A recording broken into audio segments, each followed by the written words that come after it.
你有冇試過喺網上看資料嘅時候彈個404 error 出嚟？呢個代號代表網頁不存喺。但你又知唔知喺中國嘅現實地圖入面，曾經真係有一座叫404嘅神秘城市？呢個地方地圖套唔到，條款查唔到，快遞送唔到，連身份證、戶口簿上面都唔會出現呢個城市嘅名。全中國最頂尖嘅科學家、核專家、工程師，一整代人將自己同屋企人 delete 咗出世界嘅視線之外，帶埋全家老幼人間蒸發，縮喺呢個得4平方公里嘅戈壁沙漠仔入面。佢哋唔係去避世，而係喺入面搞緊一件足以改變成個國家甚至全世界命運嘅絕對機密，製造中國第一粒原子彈。今日我就同大家揭開呢座中國最神秘，喺地圖上被抹去咗超過半個世紀嘅404城嘅傳奇歷史。我哋首先講下呢座城到底有幾神秘。你想象下，一個有成幾萬人一齊生活、設施一應俱全嘅城市，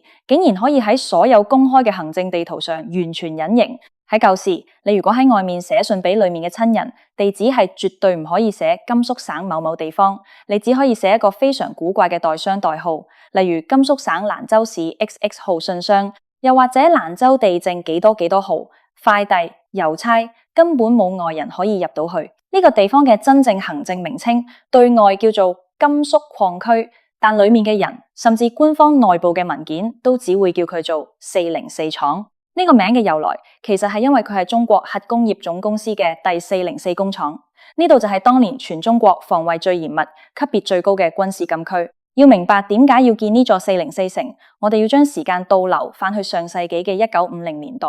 當時嘅國際局勢真係非常之緊張。1953年韓戰先至啱啱停火，無奈之後台灣海峽又爆發危機，當時實力最強嘅超級大國多次喺公開或者私下場合威脅要對中國使用原子彈進行核打擊。你可以想象到當時嗰種危急存亡嘅巨大壓力。如果一個國家冇自己嘅核阻嚇能力，就等於將自己嘅條命交咗俾人哋，隨時會俾人一鑊熟。於是到了1955年嘅時候，中央正式作出咗一個決定，無論幾咁艱苦，中國都一定要搞出自己嘅原子彈。但係要製造原子彈，你首先要有一個絕對安全、絕對隱蔽，而且面積夠大、水源要足夠，但又遠離人煙嘅地方，來建立核工業基地。1957年嘅時候，大批專家開始喺大西北周圍勘測，最後喺1958年由鄧小平親自批准，將基地選址定喺甘肅省玉門關外面嘅一片茫茫戈壁沙漠入面。呢度周圍都係寸草不生嘅荒漠，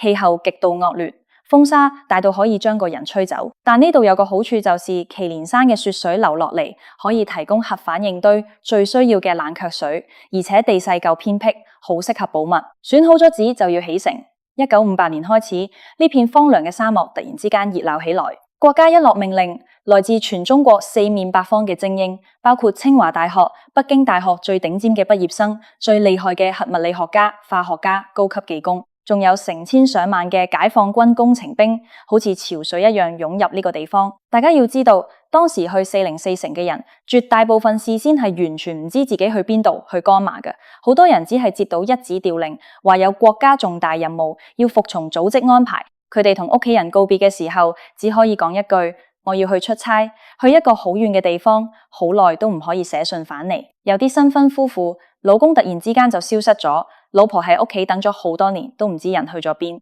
呢班人一上火車，駕車嘅窗簾全部係拉埋嘅，沿途唔准望出去。火車行咗幾日幾夜，最後喺戈壁沙漠嘅一個無名小站停低。佢哋落車一睇，天蒼蒼，野茫茫，除咗沙之外就係風。好多人嗰一刻先知，自己以後嘅大半生就要交代喺呢度。1958年到1959年間，蘇聯原本答應會援助中國起呢個第一座核反應堆。當時有好多蘇聯專家過嚟指導，帶埋好多圖紙同技術資料。404城最初嘅設計同規劃都有好重嘅蘇聯風格，但係好景不常，去到1959年嘅時候，中蘇關係突然惡化，蘇聯決定撤走所有喺中國嘅專家。1959年8月，班蘇聯專家走嘅時候，做得好絕。佢哋唔單止帶走咗所有關鍵嘅核心圖紙，甚至連一些未完成嘅實驗、數據、筆記都當面燒晒。臨走前仲放低一句狠話，話中國人離開咗我哋，多數20年都搞唔出原子彈。呢個打擊對於當時嘅中國來講，簡直係晴天霹靂。但係中國人嘅骨氣就係喺呢啲時候被激發出嚟。既然人哋唔幫，咁我哋就自己動手，自力更生。當時404廠嘅所有科研人員同工人發起咗一場叫爭氣大會戰嘅行動，冇圖紙，我哋憑記憶，憑手頭上僅有嘅資料重新畫過，冇先進嘅計算機。當時全中國最聰明嘅大腦就用最原始嘅算盤、計算尺，日以繼夜、夜以繼日咁去運算核子裂變嘅複雜公式。幾百人坐喺同一個大廳入面，啪啪啪打算盤嘅聲，好似落大雨咁，就係靠呢種最原始但最堅韌嘅方法，一粒一粒珠，一條一條式咁將核反應嘅數據硬生生算咗出嚟。喺起呢座404城嘅過程中，所有人過嘅生活真係非人生活。首先係住嘅問題，當時沙漠入面乜都冇，冇屋企，大家就要喺地面掘個大坑，上面鋪啲樹枝、泥土，呢種叫做地窩子。大西北嘅冬天可以去到零下20多30度，睡喺地窩子入面，第二朝醒返，鼻邊全部結晒冰，眉毛同頭髮都係霜。除咗住得差，食就更加係大問題。1959年到1961年間，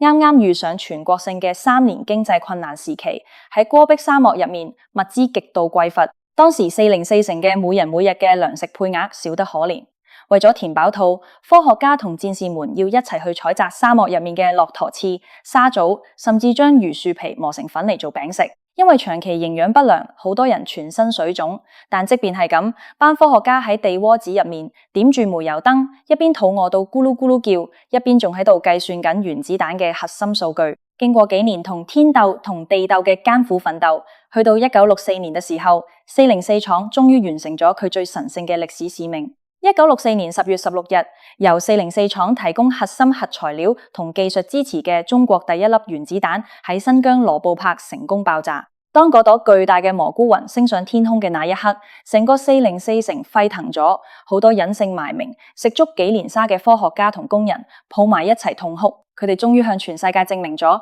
中國人就算用算盤、住地窩子，一樣可以做出原子彈。原子彈爆炸成功之後，404城並冇因此而功成身退，因為後面仲有更重要嘅任務，研發氫彈同埋建立更完善嘅核工業體系。喺1966年嘅時候，404廠嘅中國第一個軍用核反應堆正式建成，去到年底成功達到臨界狀態，並在1967年正式投入生產。呢個反應爐嘅投產，標誌着中國真正擁有咗可持續嘅核材料生產能力。隨住基建慢慢完善，呢座本來得幾排地窩子嘅荒漠禁區，慢慢演變成一座真正嘅城市。到了1970年代同1980年代，404城迎嚟咗它最輝煌嘅時期。雖然它喺地圖上依然唔存喺，但它嘅內部生活水平其實喺當時係非常之高，甚至可以用低調嘅奢華嚟形容。因為呢度係國家1號核心機密重地，所以中央對404城嘅物資供應係實行全方位嘅特供。當出面其他地方買肉買糖仲要排長龍，用票證，物資極度短缺嘅時候，404城入面嘅供應係源源不絕。呢度有自己嘅專用鐵路線，每日都有幾班火車由外地將新鮮嘅蔬菜、水果、豬肉、海鮮直接運入城。而且呢座城雖然細，得方圓4平方公里，但裏面嘅麻雀雖小，五臟俱全。城市嘅規劃係一個典型嘅熟人社會，呢度有自己嘅公安局、自己嘅法院、自己嘅看守所，有404第一小學、第二小學、404中學，有自己嘅電視台，每日定時播報404廠內部嘅新聞同娛樂節目，仲有自己嘅大型醫院，入面嘅醫療設備喺當時全甘肅省甚至全國都算是一流嘅。因為裏面嘅醫生好多都係由北京、上海嘅大醫院直接調過嚟嘅專家。最令當時外地人羨慕嘅係404城入面嘅文娛生活。城入面起咗一個好大嘅核城公園，公園入面竟然仲有一個動物園。你想象下，喺一片連草都唔生嘅戈壁沙漠入面，呢個動物園裏面竟然養咗馬、狼、黃羊、狗熊、孔雀，甚至仲有馬騮。每逢放假，工人們就會帶住小朋友去公園行街睇動物。城入面仲有大型嘅職工俱樂部、戲院、室內體育館、溜冰場。到咗夏天，廠裏面仲會自己開一條汽水生產線，免費派發具有404特色嘅大白梨汽水同冰條俾大家消暑。喺呢度生活嘅人關係親密到一個匪夷所思嘅地步，因為大家都是同一個單位，的住嘅宿舍都係按部門分。你返工見到嘅同事，收工去買。去會見到，去公園散步會見到，甚至大家嘅仔女由幼兒園到小學、中學都係同班同學。喺404城幾乎係夜不閉戶，路不拾遺，因為大家都知根知底，邊個係邊個，邊個個仔，邊個係邊個個老婆，邊個做咩部門，一清二楚。如果你喺街度鬧仔，唔使半個鐘，成個生活區都會知道。但係喺呢種安穩同特工生活嘅背後，其實隱藏住外人無法想象嘅巨大代價同風險。因為佢話竟係一個核工業基地，核輻射同核安全嘅陰影，其實一直都籠罩住呢座城市。1969年1月7日，404廠發生咗一宗非常嚴重嘅核洩漏事故。當時反應爐內部嘅部分組件出現故障，如果唔及時人工處理，後果將會不堪設想，甚至可能會導致成個反應爐爆炸，令到成個基地同周圍幾百公里變成死地。喺呢個危急關頭，404廠嘅工人們展現出咗驚人嘅犧牲精神，為咗搶修設備，幾名共產黨員同高級技工在明知入面有極高劑量核輻射嘅情況下，着住簡陋嘅防護服，毅然衝入去核心區。佢哋喺入面每多呆1秒鐘，身體受到的輻射劑量就等於照咗幾萬次 X 光。就係憑住呢種攞條命嚟搏嘅精神，佢哋成功喺短時間內修復咗故障，阻止咗災難嘅發生。但係呢幾位英雄因為受到嚴重嘅超劑量輻射，身體受到了不可逆轉嘅巨大傷害。有啲人喺隨後嘅日子裏面不幸犧牲，有啲人就流落咗終身嘅殘疾同病痛。而呢啲事喺當時因為保密需要，外面嘅世界係完全一無所知嘅。佢哋係真正嘅隱姓埋名、默默奉獻嘅無名英雄。隨住時間推移，世界局勢又發生咗巨大嘅轉變。到咗1980年代末、1990年代，冷戰結束，全球開始倡導和平與裁軍。1996年，中華人民共和國政府正式鄭重宣布，由1996年7月30日起，正式暫停所有核試驗。呢個決定對於依賴軍用核工業而生嘅404城來講，係一個歷史性嘅轉折點。軍用反應爐開始停產，404廠必須要面臨一個痛苦嘅轉型，由軍轉民。它要由一個製造核武器嘅秘密基地，轉型成為一個專門從事民用核能研發、核電廠燃料製造以及最核心嘅核廢料處理同回收嘅工廠。隨着工廠嘅轉型，借助起喺荒漠入面嘅城市，其弊端亦都慢慢顯現出嚟。首先係環境問題，戈壁沙漠嘅風沙越來越大，周圍嘅生態自然環境非常之惡劣，加上幾十年嚟核工業留下嘅一些痕跡，呢度已經唔再適合一個10幾萬人嘅大型生活區長期居住。而且隨住社會進步，年輕一代嘅404人都不願意好似佢哋阿爺阿爸嗰代人咁，一世被困喺呢個地圖上想唔到嘅荒漠仔度。佢哋想去出面嘅大世界睇，想去北京、上海、廣州、香港，想過一啲同外界有聯結嘅正常生活。於是到咗2006年嘅時候，一個歷史性嘅大搬遷正式啟動。404廠將整個生活區、行政區、學校、醫院集體搬遷到大約60公里外嘅甘肅省嘉峪關市。喺嘉峪關，國家起咗一個全新現代化嘅404生活小區。短短1-2年間，原本熱鬧非凡、有住10多萬工人和家屬嘅404老城，迅速被搬空。昔日人來人往嘅朝陽路、紅旗路變得空無一人。學校嘅課室入面，黑板上可能還留住最後一堂課嘅粉筆字，但書台已經鋪滿咗厚厚嘅黃沙。核城公園裏面，那些曾經關注猴子、狗熊嘅鐵籠，裏面的動物一隻不剩，只留低一排排長滿雜草、鏽跡斑斑嘅大鐵籠，在西北嘅冷風中發出吱呀吱呀嘅聲響。今日嘅404老城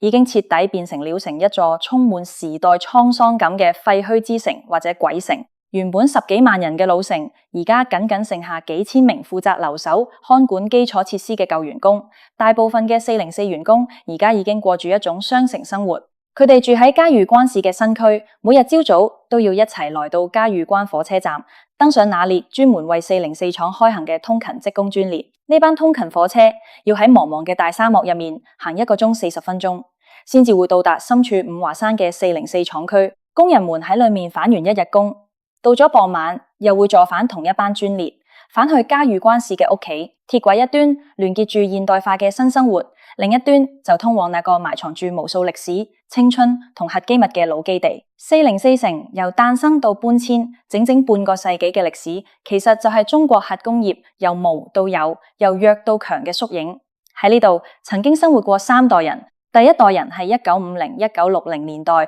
由全國各地抽調過嚟嘅精英，佢哋係真正嘅獻完青春獻終身。佢哋來到呢度嘅時候，正值20多歲嘅風華正茂，為咗國家安全，隱姓埋名，將自己最美好嘅青春、汗水甚至生命都留咗喺呢度。到佢哋老咗退休嘅時候，出面嘅世界已經翻天覆地，但佢哋連自己同人哋講自己後生喺邊度反攻做過啲乜，都因為保密條例而唔可以講。第二代人就係喺404城出世長大嘅核二代，佢哋嘅童年記憶非常之奇特，喺佢哋眼中世界就係得4平方公里咁大。佢哋由細到大呼吸住沙漠嘅風沙，飲住祁連山嘅雪水，以為全世界嘅城市都係冇名得代號嘅，以為全天下嘅爸爸媽媽都係着住工作服喺工廠入面搞神秘化學實驗嘅。佢哋對外部世界嘅認知，在很長一段時間內，僅僅來自於那班由外地運物資過嚟嘅火車。而到咗第3代，也就是核3代，佢哋有幸趕上咗搬遷，